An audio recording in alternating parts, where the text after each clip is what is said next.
નમસ્કાર મિત્રો, સ્વાગત છે તમારું અમારી યુટ્યુબ ચેનલમાં। તો મિત્રો, જીપીએસસી એટલે કે ગુજરાત જાહેર સેવા આયોગ દ્વારા ડીવાયએસઓ અને નાયબ મામલતદારની પોસ્ટ પર ભરતી બહાર પાડવામાં આવેલી છે। તો આ ભરતીમાં ઓનલાઈન અરજી ફોર્મ મોબાઈલમાંથી જાતે કેવી રીતે ભરી શકાય તેના વિશે સ્ટેપ બાય સ્ટેપ એક વિડીયોમાં માહિતી મેળવી લેશું।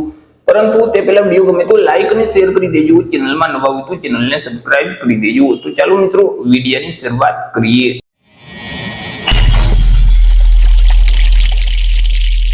તો સૌથી પહેલા તો મિત્રો, તમારે તમારા મોબાઈલમાંથી કોઈ પણ એક ગૂગલ ઇન્ટરનેટ બ્રાઉઝરને ઓપન કરી અને ત્યાં સર્ચ બોક્સમાં ટાઈપ કરવાનું રહેશે જીપીએસસી ઓજાસ। હવે જેવું મિત્રો તમે જીપીએસસી ઓજાસ ટાઈપ કરી તમે તેને સર્ચ કરશો તો તમારી સામે આ મુજબની એક સ્ક્રીન ઓપન થઈ જશે કે જ્યાં જીપીએસસી ઓજાસનું જે પોર્ટલ છે તેની ઓફિશિયલ વેબસાઇટ સૌથી પહેલા જોવા મળશે, gpsc-ojars.gujarat.gov.in।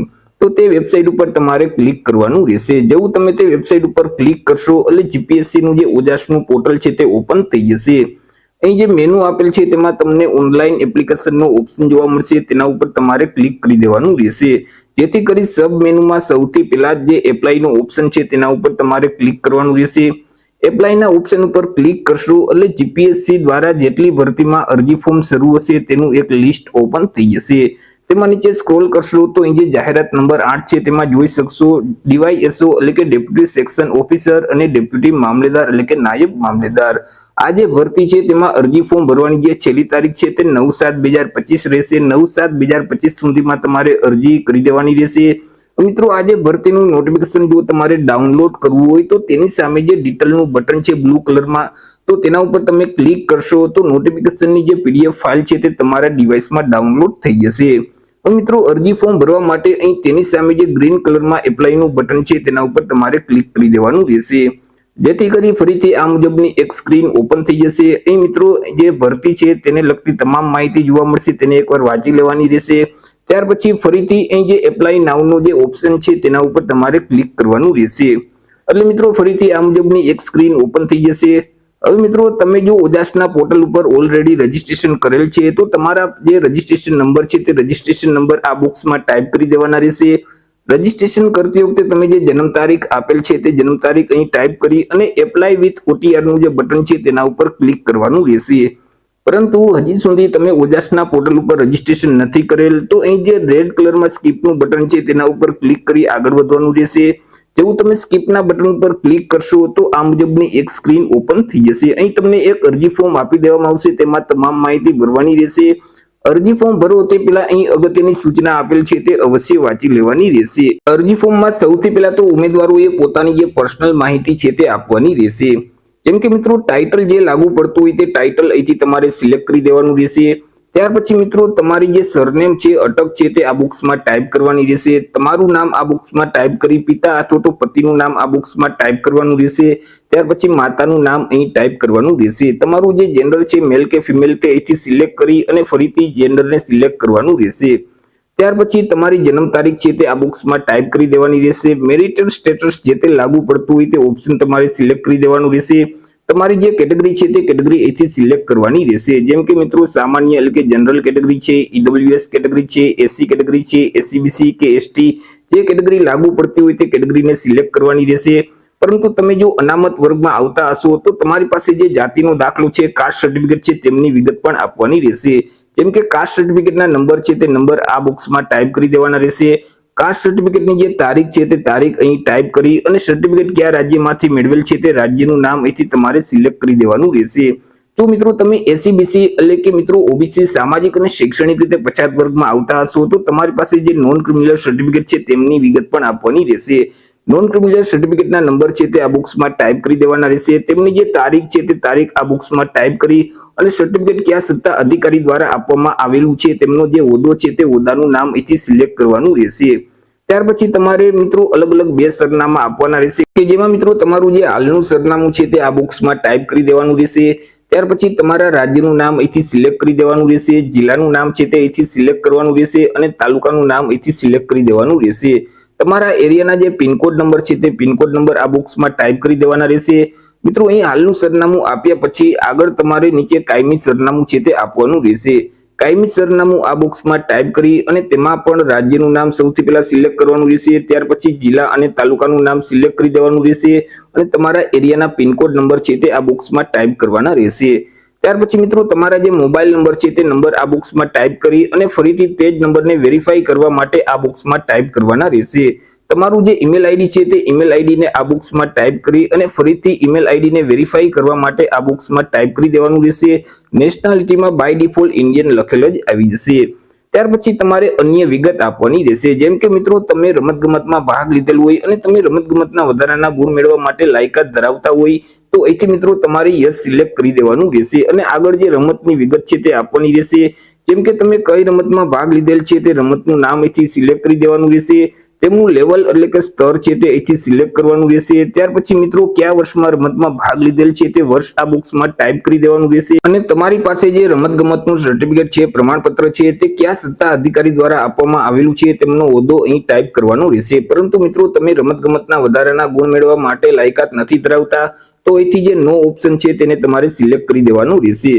ત્યાર પછી મિત્રો તમે શારીરિક રીતે વિકલાંગ વ્યક્તિ છો કે કેમ? જો શારીરિક રીતે વિકલાંગ વ્યક્તિ હોય તો અહીંથી તમારે યસ સિલેક્ટ કરવાનું રહેશે અને આગળ તમારે વિકલાંગતાની વિગત આપવાની રહેશે। અહીં તમને વિકલાંગતાનું એક લિસ્ટ જોવા મળશે, તેમાં તમને જે વિકલાંગતા લાગુ પડતી હોય તો તેની સામે જે ચેકબોક્સ છે તેમાં તમારે ટીક કરી દેવાનું રહેશે અને તે વિકલાંગતાની જે ટકાવારી છે તે ટકાવારી સામેના બોક્સમાં ટાઈપ કરવાની રહેશે। ત્યાર પછી તમારી પાસે જે વિકલાંગતાનું સર્ટિફિકેટ છે તેમની વિગત પણ આપવાની રહેશે, જેમ કે સર્ટિફિકેટની જે તારીખ છે તે તારીખ અહીં ટાઈપ કરી દેવાની રહેશે। સર્ટિફિકેટના જે નંબર છે તે નંબર આ બોક્સમાં ટાઈપ કરી અને સર્ટિફિકેટ કયા સત્તા અધિકારી દ્વારા આપવામાં આવેલું છે તેમનો હોદ્દો અહીંથી સિલેક્ટ કરવાનો રહેશે। પરંતુ તમે શારીરિક રીતે વિકલાંગ વ્યક્તિ નથી તો અહીં જે નો ઓપ્શન છે તેને તમારે સિલેક્ટ રાખવાનું રહેશે। ત્યાર પછી મિત્રો જો તમે શારીરિક રીતે વિકલાંગ વ્યક્તિ હોય તો પરીક્ષા માટે તમારે લોહિયાની જરૂર છે કે કેમ? જો લોહિયાની જરૂર હોય તો યસ સિલેક્ટ કરવાનું, નહીતર નો સિલેક્ટ કરી દેવાનું રહેશે। તમારી પાસે બેઝિક કોમ્પ્યુટરનું નોલેજ છે કે કેમ? કોમ્પ્યુટરનું નોલેજ હોય તો યસ સિલેક્ટ કરવાનું, નહીતર નો સિલેક્ટ કરી દેવાનું રહેશે। ત્યાર પછી મિત્રો તમે વિધવા ઉમેદવાર છો કે કેમ? જો વિધવા ઉમેદવાર હોય તો તમારે યસ સિલેક્ટ કરવાનું રહેશે અને તમારી પાસે જે વિધવાનું સર્ટિફિકેટ છે તેમની વિગત આપવાની રહેશે, જેમ કે સર્ટિફિકેટના જે નંબર છે તે નંબર અહીં ટાઈપ કરી દેવાના રહેશે। તેમની જે તારીખ છે તે તારીખ આ બોક્સમાં ટાઈપ કરી અને જે સર્ટિફિકેટ છે તે કયા સત્તા અધિકારી દ્વારા આપવામાં આવેલું છે તેમનો હોદ્દો અહીંથી સિલેક્ટ કરવાનો રહેશે। પરંતુ તમે વિધવા ઉમેદવાર નથી તો અહીંથી તમારે નો સિલેક્ટ જ રાખવાનું રહેશે। ત્યાર પછી મિત્રો તમે માજી સૈનિક છો કે કેમ? જો તમે માજી સૈનિક હોય તો તમારે યસ સિલેક્ટ કરી દેવાનું રહેશે અને તેમની પણ વિગત આપવાની રહેશે। મિત્રો તેમાં સ્ટેટસ સૌથી પહેલા સિલેક્ટ કરવાનું કે તમે રિટાયર થઈ ગયેલા માજી સૈનિક છો કે 1 વર્ષની અંદર રિટાયર થવાના છો, જે ઓપ્શન લાગુ પડતો હોય તે ઓપ્શન સિલેક્ટ કરી દેવાનું રહેશે। ત્યાર પછી મિત્રો તમારી જોઈનિંગ તારીખ અને ડિસ્ચાર્જ તારીખ બંને ટાઈપ કરી દેવાની રહેશે। તમારી પાસે જે માજી સૈનિક અંગેનું જે આઈ કાર્ડ છે તે આઈ કાર્ડના નંબર આ બોક્સમાં ટાઈપ કરવાના રહેશે। આઈ કાર્ડની તારીખ અહીં ટાઈપ કરવાની રહેશે। આઈ કાર્ડ કયા સત્તા અધિકારી દ્વારા આપવામાં આવેલું છે તેમનો હોદ્દો અહીંથી તમારે સિલેક્ટ કરી દેવાનું રહેશે। પરંતુ તમે માજી સૈનિક નથી તો અહીંથી તમારે નો સિલેક્ટ જ રાખવાનું રહેશે। ત્યાર પછી મિત્રો હાલ અત્યારે તમે ગુજરાત રાજ્યમાં સરકારી કર્મચારી તરીકે ફરજ બજાવો છો કે કેમ? જો તમે ગુજરાત રાજ્યમાં સરકારી કર્મચારી તરીકે ફરજ બજાવતા હોય તો યસ સિલેક્ટ કરી દેવાનું રહેશે અને તમારી જે જોઈનિંગ તારીખ છે તે જોઈનિંગ તારીખ આ બોક્સમાં ટાઈપ કરવાની રહેશે। તમે જે ડિપાર્ટમેન્ટ જોઈન કરેલ છે તે ડિપાર્ટમેન્ટનું નામ અહીં ટાઈપ કરી દેવાનું રહેશે અને મિત્રો તમે જ્યારે જોઈન કરેલ છે અને તમે ફરજ હાલ અત્યારે બજાવતા હોય તો તમે ડીવાયએસઓ ની પોસ્ટની લેવલની જે પોસ્ટ છે તેમાં તમે અહીં ફરજ બજાવો છો કે કેમ? જો તમે તે લેવલની પોસ્ટમાં ફરજ બજાવતા હોય તો યસ સિલેક્ટ કરવાનું, નહીતર નો સિલેક્ટ રાખવાનું રહેશે। પરંતુ તમે હાલ અત્યારે ગુજરાત રાજ્યમાં સરકારી કર્મચારી તરીકે ફરજ નથી બજાવતા તો અહીં તમારે નો સિલેક્ટ જ રાખવાનું રહેશે। આગળ મિત્રો તમે જે ધોરણ 10 ની પરીક્ષા પાસ કરેલ છે તેમની વિગત આપવાની રહેશે। ધોરણ 10 ની પરીક્ષાના જે તમારા સીટ નંબર છે અથવા તો જે રોલ નંબર છે તે નંબર આ બોક્સમાં ટાઈપ કરવાના રહેશે।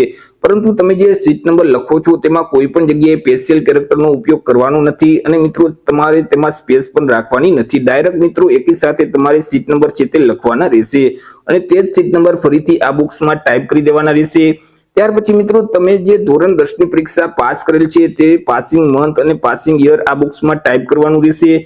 ધોરણ 10 ની માર્કશીટમાં જેવી રીતે તમારું નામ છે એવી જ રીતે આખું નામ આ બોક્સમાં ટાઈપ કરી દેવાનું રહેશે। ધોરણ 10 ની પરીક્ષા કયા બોર્ડમાંથી પાસ કરેલ છે? ગુજરાત બોર્ડ છે, સેન્ટ્રલ બોર્ડ છે કે અધર, જે ઓપ્શન લાગુ પડતો હોય તે ઓપ્શનને સિલેક્ટ કરી દેવાનું રહેશે।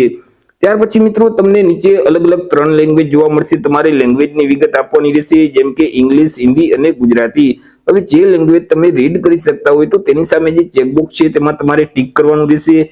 જે લેંગ્વેજ તમે લખી શકતા હોય તો તેની સામે જે ચેકબોક્સ છે તેમાં તમારે ટીક કરી દેવાનું રહેશે, અને જે લેંગ્વેજ તમે બોલી શકતા હોય તો તેની સામે જે ચેકબોક્સ છે તેમાં તમારે ટીક કરવાનું રહેશે। ત્યાર પછી નીચે તમારે ફોટોગ્રાફ અપલોડ કરવાનો રહેશે, પરંતુ કેવો ફોટો અપલોડ કરવાનો તો કે તાજેતરનો જે પાસપોર્ટ સાઇઝનો ફોટોગ્રાફ છે અને કે જેનું બેકગ્રાઉન્ડ છે તે વ્હાઇટ કલરનું હોય તેવો જ ફોટો તમારે અપલોડ કરવાનો રહેશે। તો મિત્રો અહીં જે કલર વાળું બેકગ્રાઉન્ડ છે અને તમે તે ફોટોગ્રાફ અપલોડ કરી દેશો તો તે ફોટો છે તે માન્ય ગણાતો નથી। તે સિવાય તમે જે ફોટો અપલોડ કરો છો તેની નીચે ફોટો પડાવ્યાની તારીખ છે તે ફરજિયાત લખેલ હોવી જોઈએ, અને આ જે તારીખ છે તે 1 વર્ષ કરતા વધારે જૂની ન હોવી જોઈએ, એટલે કે તાજેતરનો અને વ્હાઇટ બેકગ્રાઉન્ડ વાળો તમારે પાસપોર્ટ સાઇઝનો ફોટોગ્રાફ અપલોડ કરવાનો રહેશે। તમે જે ફાઇલ અપલોડ કરો છો તે ફાઇલનું ફોર્મેટ છે તે જેપીજી ફોર્મેટ હોવું જોઈએ। ફાઇલની સાઇઝ છે તે 15 KB કરતા ઓછી હોવી જોઈએ। મિત્રો ફોટોગ્રાફ અપલોડ કરવા માટે અહીં જે ચોઇસ ફાઇલનું બટન છે તેના ઉપર ક્લિક કરશો તો ડિવાઇસ ઓપન થઈ જશે કે જ્યાં તમે તાજેતરનો પાસપોર્ટ સાઇઝનો ફોટોગ્રાફ રાખેલ છે તેને સિલેક્ટ કરી અને અહીં જે અપલોડનું બટન છે તેના ઉપર ક્લિક કરશો તો અહીં ફોટોગ્રાફ અપલોડ થઈ જશે। એવી જ રીતે નીચે તમારે સિગ્નેચર અપલોડ કરવાની રહેશે। હવે સિગ્નેચર છે તે તમારે સફેદ કાગળ ઉપર કાળી અથવા તો બ્લુ પેનથી સહી કરી અને તેને જેપીજી ફોર્મેટ બનાવી અને અપલોડ કરવાની રહેશે। મિત્રો તમે જે ફાઇલ અપલોડ કરો છો તે ફાઇલની સાઇઝ છે તે 15 KB કરતા ઓછી હોવી જોઈએ। સિગ્નેચર અપલોડ કરવા માટે પણ અહીં જે ચોઇસ ફાઇલનું બટન છે તેના ઉપર ક્લિક કરી તમારે ફાઇલને સિલેક્ટ કરી દેવાની રહેશે। ત્યાર પછી અપલોડના બટન ઉપર ક્લિક કરશો તો અહીં સિગ્નેચર છે તે અપલોડ થઈ જશે। આગળ મિત્રો તમારે એજ્યુકેશન ક્વોલિફિકેશન એટલે કે શૈક્ષણિક લાયકાતની વિગત આપવાની રહેશે। હવે મિત્રો તમે જો સ્નાતકની પરીક્ષા પાસ કરેલ છે તો અહીં જે ગ્રેજ્યુએટ એનીનો ઓપ્શન છે તેને તમારે સિલેક્ટ કરી દેવાનું રહેશે। પરંતુ સ્નાતકના છેલ્લા વર્ષમાં અથવા તો છેલ્લા સેમેસ્ટરની તમે જે પરીક્ષા આપેલ છે પરંતુ હજી સુધી તમારું રિઝલ્ટ આવેલ નથી તો અહીં જે સૌથી પહેલા ઓપ્શન છે તેને તમારે સિલેક્ટ કરવાનું રહેશે। ત્યાર પછી મિત્રો તેમાં મેળવેલ ટકાવારી છે તે આ બોક્સમાં ટાઈપ કરી દેવાની રહેશે। મેળવેલ ગ્રેડ છે તે અહીંથી સિલેક્ટ કરી અને તેમાં મેળવેલ ક્લાસ છે તે અહીંથી સિલેક્ટ કરી દેવાનું રહેશે। એક્ઝામ બોડીમાં તમારી જે યુનિવર્સિટી છે તેનું નામ અહીં ટાઈપ કરી દેવાનું રહેશે, રાજ્યનું નામ અહીં ટાઈપ કરવાનું રહેશે અને પાસિંગ વર્ષ અહીં ટાઈપ કરી દેવાનું રહેશે। ત્યાર પછી મિત્રો અહીં જે જીપીએસસી છે અથવા તો ગુજરાત ગૌણ સેવા પસંદગી મંડળ છે અથવા તો કોઈ પણ સ્પર્ધાત્મક પરીક્ષાનું આયોજન કરતી જે એજન્સીઓ છે તેના દ્વારા પરીક્ષા આપવા માટે તમારા પર પ્રતિબંધ લગાવેલ છે કે કેમ, જો પ્રતિબંધ લગાવેલ હોય તો અહીં જે યસ નો ઓપ્શન છે તેને તમારે સિલેક્ટ કરી દેવાનું રહેશે। અને મિત્રો પ્રતિબંધ લગાવેલ છે તેમનો જે ઓર્ડર છે તે ઓર્ડરની તારીખ આ બોક્સમાં ટાઈપ કરવાની રહેશે અને કેટલા વર્ષનો પ્રતિબંધ લગાવેલ છે તે વર્ષ અહીં ટાઈપ કરવાનું રહેશે। પરંતુ અહીં મિત્રો કોઈ પણ જે સ્પર્ધાત્મક પરીક્ષાનું આયોજન કરતી જે એજન્સીઓ છે તેના દ્વારા તમારા પર પ્રતિબંધ નથી લગાવેલ તો અહીં તમારે નો ઓપ્શન જ સિલેક્ટ રાખવાનું રહેશે। ત્યાર પછી નીચે તમને એક ડિક્લેરેશન જોવા મળશે તેને વાંચી લેવાનું રહેશે। એક્સેપ્ટ કરવા માટે અહીં જે યસ નું બટન છે તેના ઉપર તમારે ક્લિક કરી દેવાનું રહેશે। ત્યાર પછી મિત્રો અહીં જે સેવ નું બટન છે તેના ઉપર ક્લિક કરવાનું રહેશે। જેવું તમે સેવ ના બટન ઉપર ક્લિક કરશો તો તમારી અરજી છે તે સેવ થઈ જશે। તમને એક અરજી નંબર આપી દેવામાં આવશે, સાથે સાથે તમારા જે કન્ફર્મેશન નંબર છે તે પણ આપી દેવામાં આવશે। મિત્રો અહીં તમે અરજી ફોર્મ ભરેલ છે તેમાં જો કોઈ પણ પ્રકારની ભૂલ થયેલ હોય તો અરજી ફોર્મ ભરવાની જે છેલ્લી તારીખ છે 9/7/2025 તે તારીખ સુધીમાં તમે તમારા ફોર્મમાં સુધારો કરી શકશો। અરજી ફોર્મમાં સુધારો કરવા માટે અહીં જે ઓનલાઈન એપ્લિકેશનનો ઓપ્શન છે તેના ઉપર તમારે ક્લિક કરવાનું રહેશે। તેમાં સબ મેનુમાં એડિટનો ઓપ્શન છે તેના ઉપર તમારે ક્લિક કરી દેવાનું રહેશે, જેથી કરી તમારી પાસે અરજીની વિગત માંગશે। હવે મિત્રો અહીંથી તમારે ડીવાયએસઓ નો ઓપ્શન છે તે ડીવાયએસઓ નો ઓપ્શન સિલેક્ટ કરી દેવાનું રહેશે। ત્યાર પછી મિત્રો અહીં તમને જે કન્ફર્મેશન નંબર આપવામાં આવેલા છે તે નંબર આ બોક્સમાં ટાઈપ કરી તમારી જન્મ તારીખ અહીં ટાઈપ કરી દેવાની રહેશે। અહીં જે કેપ્ચા કોડ જોવા મળે છે તે સેમ કોડ આ બોક્સમાં ટાઈપ કરી અને એડિટનો જે ઓપ્શન છે તેના ઉપર તમારે ક્લિક કરવાનું રહેશે। જેવું તમે એડિટના ઓપ્શન ઉપર ક્લિક કરશો એટલે તમે જે અરજી ફોર્મ ભરેલ છે તે ફોર્મ ઓપન થઈ જશે। તેમાં તમારે જે તે સુધારો વધારો કરવો હોય તો તમે કરી શકશો અને છેલ્લે ફરીથી તમારે સેવના બટન ઉપર ક્લિક કરી દેવાનું રહેશે। અને મિત્રો અરજી ફોર્મ ભરવાની જે છેલ્લી તારીખ છે 9/7/2025 તે તારીખ પછી તમારું ફોર્મ છે તે ઓટોમેટિક કન્ફર્મ થઈ જશે। ત્યાર પછી મિત્રો તમે જો સામાન્ય વર્ગના ઉમેદવાર હશો તો તમારે અરજી ફી ભરવાની રહેશે। અરજી ફી ભરવા માટે ફરીથી મેનુમાં આવી અને જે ફીનો ઓપ્શન છે તેના ઉપર તમારે ક્લિક કરવાનું રહેશે, જેથી કરી સૌથી પહેલા જ ઓનલાઈન અથવા પોસ્ટ ઓફિસ ચલણનો ઓપ્શન જોવા મળશે તેના ઉપર તમારે ક્લિક કરી દેવાનું રહેશે। ત્યાર પછી અહીંથી ફરીથી તમારે ડીવાયએસઓ નું ઓપ્શન છે અહીં તમે જોઈ શકશો ડીવાયએસઓ નું ઓપ્શન છે તેને તમારે સિલેક્ટ કરી દેવાનું રહેશે। તમારા કન્ફર્મેશન નંબર આ બોક્સમાં ટાઈપ કરવાના રહેશે, જન્મ તારીખ અહીં ટાઈપ કરી દેવાની રહેશે। ત્યાર પછી મિત્રો અહીં જે કેપ્ચા કોડ છે તે કેપ્ચા કોડ અહીં ટાઈપ કરવાના રહેશે।